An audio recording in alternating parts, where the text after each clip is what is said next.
кырсык болду. Гонконг, Бишкек, Стамбул рейси менен учуп бараткан жүк ташуучу самолет. Бул түрк авиалиниясынын арендага алып жүргөн ICT деген компания экен. Ошонун самолетун арендага алып Гонконгтон Бишкекке келип, бул жерден өзлөрү кошумча май куюуга келген самолет. Болжол менен 7:17 эртең мененки таңкы саат 7 саат 17 минутта биздин диспетчерден улуксаат сураган.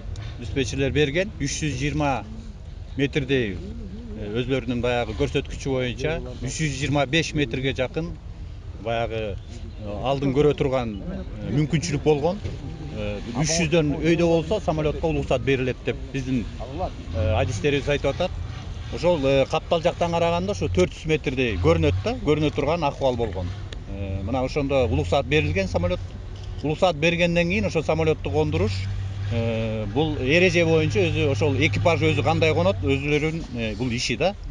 Дагы бир тактап айтып кетиш керек. Түнкү рейстерден 11 самолет конгон бизге. 11 самолет конуп, кадимкидей жакшынакай конуп, ал жерде жүк ташыган самолеттор дагы, жүргүнчүлөрү ташыган самолеттор дагы конуп кадимкидей болгон. Бул эми азыр айта албайбыз мунун күнөөсү деп. Бирок азыркы маалда ой бар, мынакей биздин адистерди айтып атат, ушу экипаждын өзүнүн гана күнөөсү болуп калды деп. Ошол кичине туман болуп, булар өтүп кеткен полосадан. Коно турган полосадан өтүп барып, анан кийин жанагындай биздин дача участкасына түшкөн. Бул дача участкасы строительный участок деп айтат экен, дачный участок деп. Ушул жерден келип конгон. Мына азыр мен тактап, бул эми алдын ала маалымат. Самолеттун тиби 747-400 Boeing самолету. 4 экипаждан турган летчиктердин экипажы 4-өө болгон. Жанагы айтып кеткендей, Гонконг, Бишкек, Стамбул рейси менен бул экипаж өзү 3-4 жолу келип конуп ушундай эле рейстерди аткарып жүргөн. Себеби дегенде 4 айдан бери ошол жүк ташып иштейт экен Гонконг менен Стамбулдан. 3 жолу келип конгон ушул экипаж.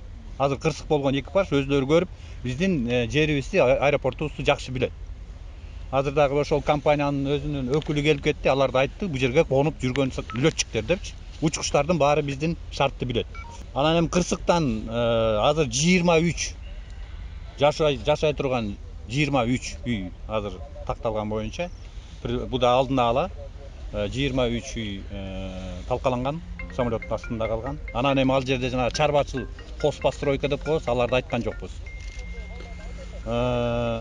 31 адамдын азыр каза болгону такталды. Экипажды кошкондо? Азыр экипажды кошкондо 31 адам болуп атат. 9 адам азыр больницага баягы тирүү, чала жан болгон, жаракат алышкан, оору да бар, жеңили да бар, 9 адам болду. Арасында эми аялдар, эркектер, балдар да бар. Азыр эми бул иштердин кырсыктан болгон бардык иштерди жүргүзүш үчүн биздин өзгөчө кырдаал министрлигинин 300 сактоочулары иштеп атат.